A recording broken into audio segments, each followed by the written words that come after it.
Hi, everybody. Welcome to our webinar today on Southwest Minnesota Arts Council's Artist Equity Grants for fiscal year 2021, which for us runs from July 1st, 2020 through June 30th, 2021. I am Carolyn Koska, the Financial and Grants Administrator here at Southwest Minnesota Arts Council. Today we are going to start out, we'll talk a little bit about Southwest Minnesota Arts Council, just what we are all about. Then we'll take a look at the program guidelines for this grant. We'll look at what we have for you on our website to take a look at what resources are there for you. Then we'll go into our grant system and look at the application questions. We'll go through all of those. And finally, we will talk about the grant process, basically what happens after you submit an application. I have everyone muted at the moment. If you'd like to ask questions during the presentation part of today, just find your little speech bubble icon to bring up your chat window. You can type questions in there at any point, and I will kind of keep an eye on that to watch those. We'll also stop at a couple points for questions. And then at the end, I will unmute everyone. And if you have some more questions, we can talk directly then. So the Southwest Minnesota Arts Council, or SMOC, is a nonprofit organization committed to promoting and encouraging the development of the arts in the 18 counties of Southwest Minnesota by serving as a source of funds and technical services, which enable local organizations, educational institutions, and individuals to sponsor, create, and promote the arts in their communities. So here's our area on the map that we cover. We are one of 11 regional arts councils that cover the whole state of Minnesota. Our funding comes mainly from the state of Minnesota. So we have some funds through their general fund, and then the majority of our funding comes from the Arts and Cultural Heritage Fund, or Legacy Fund. We also receive some money from the McKnight Foundation and from members in our region.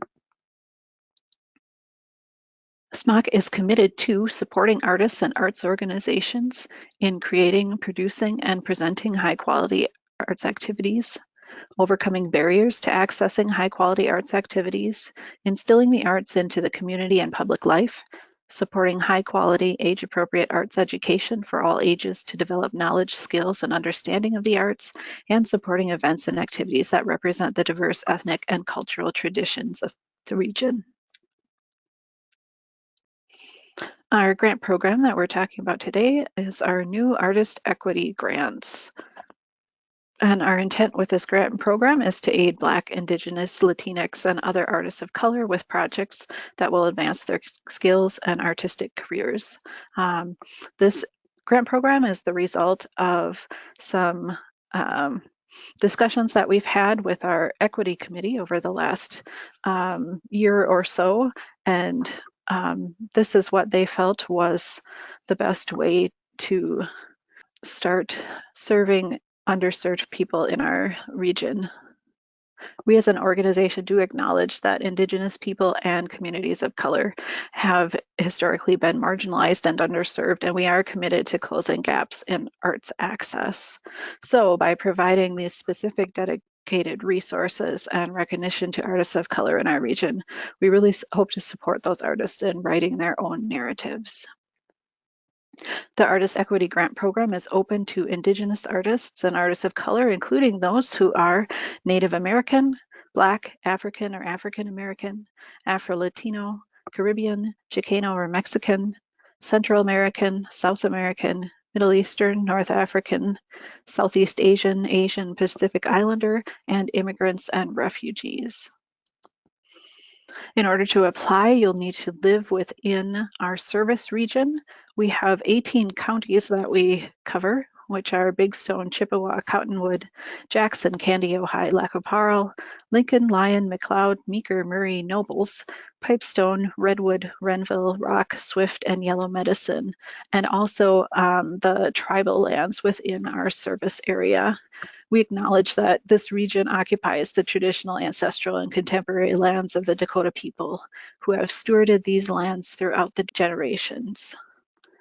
Also, applicants need to be at least 18 years old by the time of signing their grant contract. Artists can be at any stage of their artistic careers to apply for this grant. In some of our other grant programs, we have funds specifically for emerging artists who are just starting out.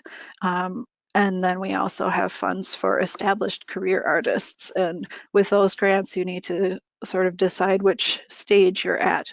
But for this artist equity grant, you can be anywhere along that spectrum from an emerging artist to an established career artist. And you also may be working in any art discipline for your project for these grants. Some types of projects that you could do: creation of cultural or traditional art. If you are planning to produce a new body of work, you can use grant funds to purchase supplies you need to compensate yourself for your time working on that project, to cover daycare costs if those are necessary in order to enable you to work on that project. You can attend a workshop or conference for your professional or artistic development. You can do one-on-one study with a mentor. You can rent space for either presenting your work or if you need studio space or other activities.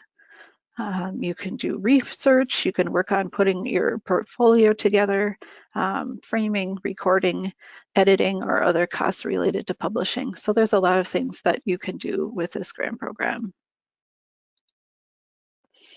The Artist Equity Grant is available for up to $4,000 and no match is required, which means that you don't have to put up any of your own funds for your project unless it's over the grant award amount. A little bit about eligibility for these grants. This list of items are things that are not eligible for these grants: projects that don't have an art focus, equipment requests that are not specifically tied to the project that you're working on for the grant, projects intended for mass market distribution or other commercial activities, credits or materials necessary to fulfill degree requirements for students, applications that are mostly about developing curriculum plans or teaching materials or are really focused on just advancing your teaching career rather than your career as an artist, requests for new building construction or purchase of real estate. Also ineligible are activities for the religious socialization of the participants or audience. Because we are using funds from the state of Minnesota for this grant, activities cannot take place outside of Minnesota. Also ineligible are activities that attempt to influence any state or federal legislation, payment of debts incurred before the grant begins, and applicants with a past grant project still in progress or a past due final report. So it's a good idea to check the program guidelines, and then we also have some general grant guidelines that apply to all of our grant programs, just to make sure you're aware of all of these eligibility items. And I will show you where to find those guidelines documents later today. Your project will need to have a start date and an end date. We consider a start date to be as soon as you're starting to do stuff towards your project. So if you're ordering supplies, if you're registering for a workshop, if there are any auditions or rehearsals involved, any advertising, those need to be included as part of the time of your project. So with that in mind, your start date should not be the date of your first activity or event, since you can't spend any funds before the project start date. If there's something that you actually have to spend before that date, if you are attending a conference and you need to put down a deposit on that before your start date, then you could not include that cost in your project budget. And then no advertising can take place before that start date unless it's just a simple statement of this is happening on this date. And then for your end date, all projects awarded in this current year that we're in must be finished up by June 30th, 2022. We've got a little different situation for our deadlines here this year. Instead of having a couple different deadlines for the year, we actually just have an ongoing deadline. You can submit anytime from September 1st through May 1st, as long as there is still funding remaining in the program. And then the earliest date that you can start your project needs to be at least 30 days after the date you submit your application. So we're going to be trying to act on applications received within a month. So applications that we receive by the first of the month will be reviewed and acted on by the end of that month. Depending on when you actually submit your application, we might need to extend out when your start date can be, just based on how close you are to when our board will be meeting. But if there is anything that needs to be changed there, we will contact you about that. So I will just stop for a moment. If there are any questions, I will have you type any questions you've got into that chat window. I will just wait for a few moments here.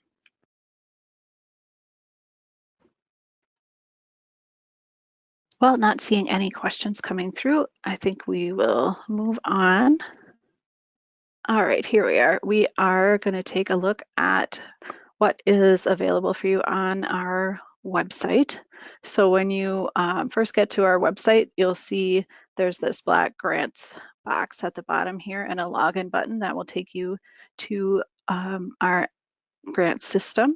And you also can get to that in another place if you're taking a look at the individual page for each of our grant programs. There's a link on there as well.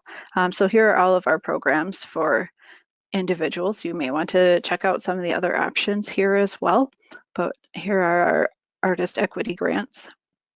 And here's that apply now button that we were talking about. Again, that just takes you to the system login. You don't have to actually be applying to follow that link. So on our page here, we've got some information about the deadlines for the program. Again, it explains that it's just an ongoing deadline. There are a few options you have in submitting your application. First, you could submit through our online grant system, which we'll take a look at in a minute. You could grab this link to a Word document and just type in that and submit that by email to us along with the attachments that are required, or you can fill out an application on paper and either mail it to us or drop it off at our office.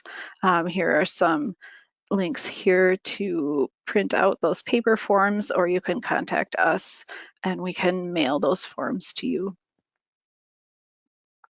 Here are just some materials related to the grant program. Here are the guidelines for the specific program, along with those general grant guidelines that we talked about. Application questions available in a Word document. Some people like to work on their draft within the Word document first and then paste their answers into the grant system later. If you are planning to fill out the application on paper, I would use this other link, though. This gives you some more space to write. You've got the budget form here, which we'll also see in the application, the criteria that the review panel will be using to score your grant. You can take a look at what kind of questions you'll have to answer in a final report. And then we've got just a couple tutorials. This video tutorial is just a very quick overview of getting started in the system. And then this PDF goes into some more detail. So we are going to take a look at getting into our grant system. So we followed that Apply Now link. If you get to this page and have not used our system before, you can create a new account here. If you have an account already, you can just go ahead and log in. Or if you're not sure whether you have an account or not, please contact us and we can get that sorted out for you. I'm just going to log in here.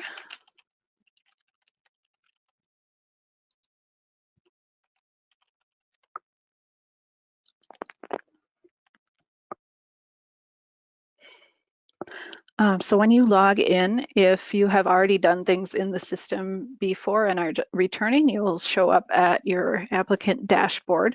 But if you are coming into the system for the first time, you'll be taken directly to this apply page, which lists all of the programs that we currently have open. You'll need to just scroll through and find the one that you're looking for.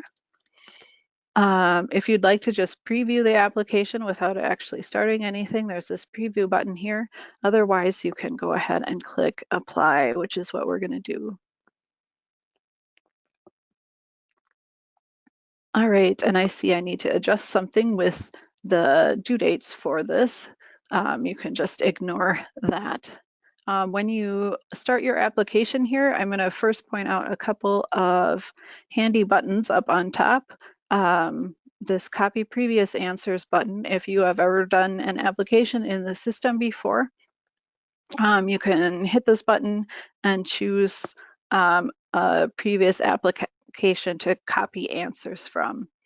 It'll copy over anything that has the same question between the two applications, so that if you have worked in the system before, that's kind of handy, gives you a little head start. Then we've also got this collaborate button. If you would like somebody else to work on the application with you, or you're asking them to proofread for you or something, you can just enter their email address here, choose what level of permission you'd like to give them, put in a message saying what you'd actually like them to do, whether you want them to proofread or fill in a certain section. And then you would just click invite. It'll send that person an email. All they need to do, if they don't already have an account in the system, is just create a password and they can work on your application with you. I'm just going to point out, if you are working on things and need help, you have a couple options here. Here you can go to our very easy scheduling system to schedule some time with me. That can be either by phone or video chat. So check that out, or you can email any questions to me as you're working on your application. You'll need a quick name for your project, just a few words explaining what you're going to do. You'll fill in the amount that you're requesting. You'll probably want to wait until after you've filled out your budget form to fill that in. That might be one of the last fields you fill in. Then just some ethnic characteristics and a reminder that this program is limited to Indigenous artists and artists of color. Verifying your contact information. Then here again are links to the guidelines that we talked about earlier and the application questions. A little reminder here that the character limit for most of these fields is very big, and we really are not expecting you to come anywhere near those many characters in your answers. We want to make sure that there's enough space there if there's something that you really need to explain. But the grant reviewers really appreciate concise answers to these questions. All right, so now getting to the actual narrative part. You'll start out describing the project that you are planning to do. If you're going to be producing new work, we'd like to know what that will be, how much you're hoping to do, and then what is your artistic vision for the work? What are you trying to say with what you are creating? If you are doing some sort of study opportunity, you can describe that here along with the teacher's qualifications, and then just an outline of your timeline for the project. This next section allows you to optionally add some supplemental information if you wanted to provide more information about a workshop you're taking part in, or attach the resume of a teacher you're going to be working with if you want to explain something about some specific equipment or supplies that you're purchasing. If there's something additional you want to explain about any mediums or techniques you're using that not everyone might be familiar with, you can upload a couple things here along with add a couple of links, and then you just describe what you are including above. Here's where you enter your project start and end date. And next is the budget form. To do this, you will click this link here. It'll bring up a PDF budget form for you to work on. You'll want to download this and save it on your computer. You will fill in various items that are expenses for your project. If you're going to be compensating yourself for your time, it's best to put, I plan to be working this many hours at this rate, and that's how I came up with that number. So you'll just be entering your amounts in here, and you'll see it adds up for you. So you'll put your amount requested in there, and then if your cost up here is more than the amount you can request, you can just note down at the bottom here where some of that other funding is coming from. So you'll save this form and then upload it into your application. You'll just choose wherever you saved that. We've got a narrative field if there are any details that didn't fit into that budget spreadsheet that you want to provide there. Then this next section is all about your experience and your work, and it is worth the most amount of points in your score for your application. You have two options for describing your experience. If you have an artist resume, you can just upload that here. Or if you don't, you can just type in this text field here and just tell us about the training that you've had, any accomplishments that you have done in your time working in your art form. So just the same kinds of things that might be in an artist resume, but you can write it in narrative form here. We ask if you are doing specifically folk, traditional, or cultural art to explain your connection to that cultural community and talk about the recognition that you and your work have from that community. You can provide an artist website if you have one. Then you'll need to provide samples of your work. And we have some guidelines here for what to submit for different types, whether they're written or images or audio, video. And please, if you are having any issues with work samples, contact us and we can do what we can to help you to get them attached to your application. If you are having trouble and need to just email us some things to attach, or if you want to bring in your art to our office and we can get it photographed and added to your application, just let us know if there's anything you need help with. So we've got 3 upload fields. So if you have a bunch of images, you may want to combine multiple images into a PDF. Up here are some links with instructions how to do that. And then down at the bottom here, we've got some places where you can add links if you have stuff posted on YouTube, for instance. Then we ask you about your goals for the project and how this is going to be contributing to your growth as an artist. So we ask you where you are now in your artistic career, and then what artistic needs will this project meet for you to sort of carry you on to the next level? How will this contribute to your growth as an artist? What specific changes are you hoping to take place for yourself as a result of this? And then we ask you to think about how you might measure or prove that those changes you're hoping for have taken place. So maybe you're getting feedback from instructors or peers. You could be comparing your new work to your older work. Maybe you're using a journal to kind of record your progress through the project. Then we just are collecting a little data.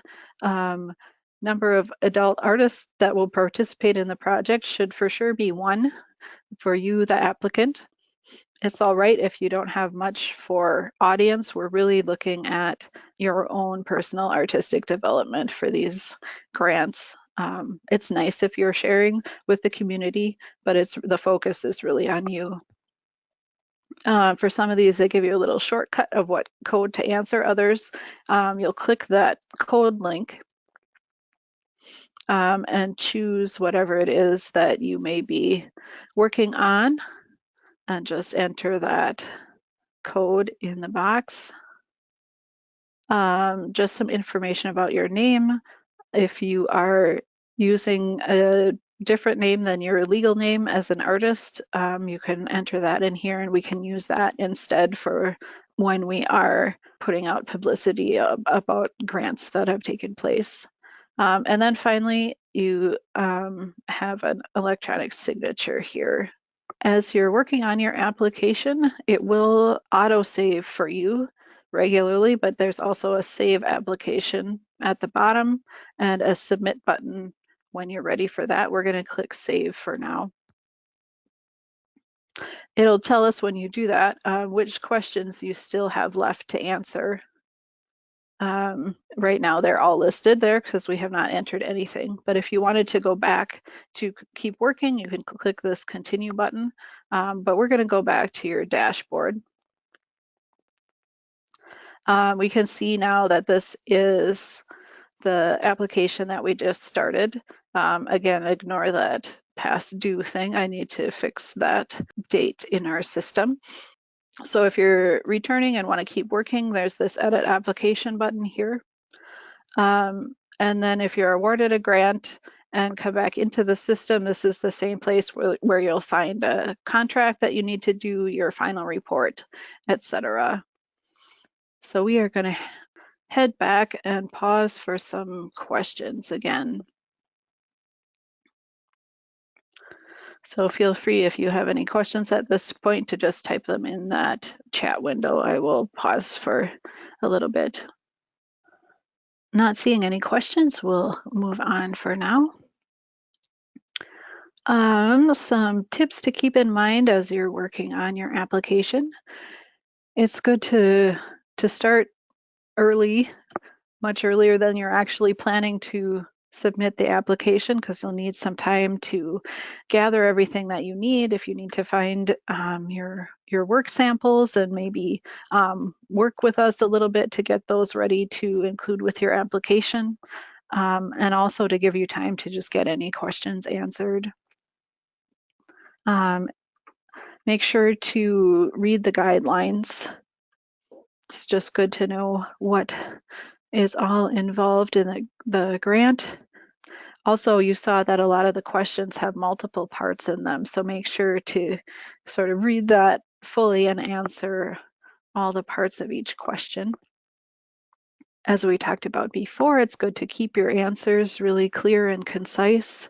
Usually our grant reviewers are reading a lot of applications at a time, so they appreciate getting to the point. It's also good to assume that grant reviewers don't know anything about you or your project. So it's kind of good to have somebody take a look at your application who's not familiar with what you're working on, just to make sure. Sometimes it's easy to assume that everyone just is aware of processes or projects that you've been doing. So that's a good thing to be aware of. And if that person could proofread your application as well, that's good too. So we as staff don't have any say in who gets funded or not. We're really here to act as your advocate. So it's a great idea to call us to talk about your project before starting an application. If you want to use that link that's available in a couple different places to schedule a meeting with us, that's a great way to do that. And also contact us with any questions you run into as you're filling out your application. We can review your application for you before you submit it. Usually we like to have a little notice here. We don't have strict deadlines, but we can take a look at your application and let you know if there's anything missing or we're looking for a particular answer to go in a different direction, something like that. So after you submit your application, we will review that just to make sure everything is there that needs to be there, that you check off all the boxes related to eligibility. Then from there, that gets passed on to a panel of individuals from around the region who will score and discuss the applications based on the criteria for the program, which we'll look at in a minute. And then finally, those recommendations go to our board of directors, who make the final funding decisions based on the panel's recommendations. So for this grant program, the criteria that the reviewers are going to be looking at are the feasibility of the project. Do you have the equipment that you're going to need? Have you given yourself enough time? Things like that. That's worth 3 points. Then they'll look at excellence of your work, and that's where those work samples are really important. And that's worth 18 points. And then finally, they'll look at how much the project is contributing to your growth as an artist, and that is worth 10 points. And if you look at the link that we had on our website and within the application to the scoring criteria, there's a lot, it goes into a lot more detail of these criteria. If your grant is awarded, you'll need to complete a contract within 30 days. And then after you've completed that, you'll receive 80% of your grant award around the time of your start date. And then you'll receive the remaining 20% of your award after your project and your final report are completed. You'll need to acknowledge the grant on any promotional materials that you have related to your project. There's a credit line that you'll need to use. You may also need to use this Minnesota Legacy logo, depending on the source of your funding. And all of those credit lines and logos, etc., we will send you those. So there's nothing to worry about as far as making sure you have the right information. Then you'll need to complete a final report within 60 days after your project end date. And it's a good idea to take a look through the final report when you're starting your project, just so you know what information you might need to gather during the course of your project. So feel free to contact us anytime.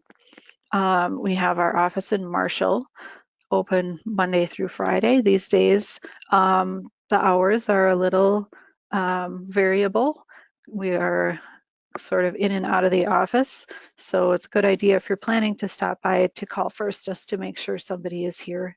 You can give us a call or email us, and we are ready to help you.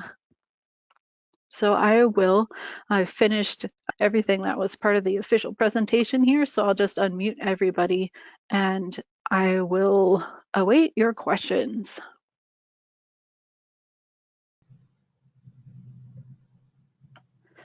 I'm not hearing any questions. I will close our presentation for today. Please feel free to contact us directly if there's anything you'd like to talk about with these grants. So thanks for joining us today, and we hope to hear from you soon.